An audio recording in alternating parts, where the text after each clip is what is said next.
Tamara Bubble, in her awesome song, Pull Your Damn Pants Up, or whatever it's called, I think probably puts it best when she says, but I can't take you serious because you got booty cleavage and I don't want to see it.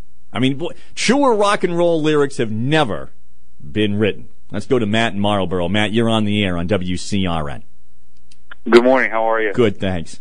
First off, I want to mention that I want to make sure that every single person votes. I think everybody should get out and vote. And to be honest, I'm much more fall on the line of thinking that maybe we should fine people for not voting $1,000 or something.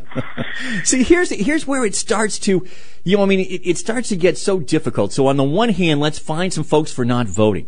On the other hand, if you have a bunch of people showing up who have no idea who these names are in front of them, who have never heard the ballot question before, do I really want a bunch of uninformed voters, rushing to the polls? I mean, it is such a catch-22. I wish that we could mandate people to actually, read both sides of an issue and then make up their own minds.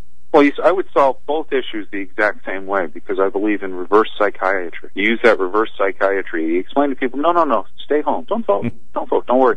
I'll vote. I'll take care of it for you. I'll be in charge. I'll make sure that we organize how much soda you can get at one time and how many sheets of toilet paper they can issue you with. We'll make sure everything like that is fine. And to the young men with the pants hanging down, you just tell them that looks real good.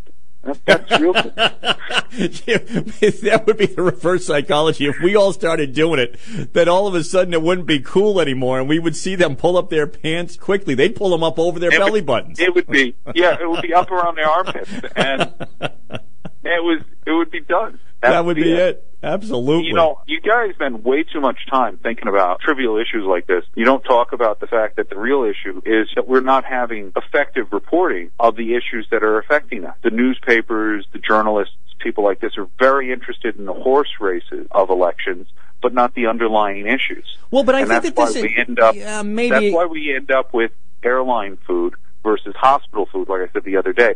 We have two candidates, and really there isn't that much difference between them. Yeah, maybe, and I think the fact that it just goes on for so long. I mean, the candidates have put out what their issues are, and you know where they stand, and you know pretty much where they're going to come down. So it does lend itself then to some of these water cooler topics. But this issue of the early voting, because there are so many people, particularly on the right, Matt, who I assume I'm going to hear from later on this morning, who really do feel that this is some sort of a power grab by the Democrats, that somehow early voting favors Democrats, and it's a way to tip swing states to Democrats. And one of the arguments that I heard, will point to John McCain, and that is that McCain won several of those swing states. If you just look at if you don't count the early voting, McCain won 3 or 4 of the key states against President Barack Obama. But once you put in, there was such a huge early voting for the president that he ended up carrying those swing states. Yeah, methodology, I really think is somewhat immaterial. We really need to get people more involved and more informed and more eager to vote. People need to understand that these issues are going to, especially this sequestration and what's going on now, especially the debt deficit, especially the massive overreaches and the fact that we're making all these promises that the federal government is not going to be able to keep. Period. Well, it would be nice if the message carried the day.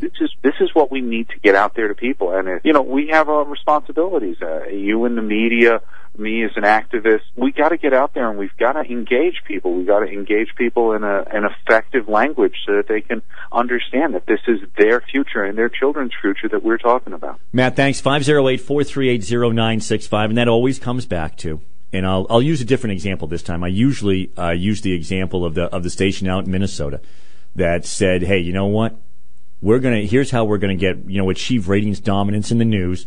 We're gonna bring people this in-depth news. That's really what people want. They don't want if it bleeds, it leads." And of course, I mean their ratings just sank to nothing.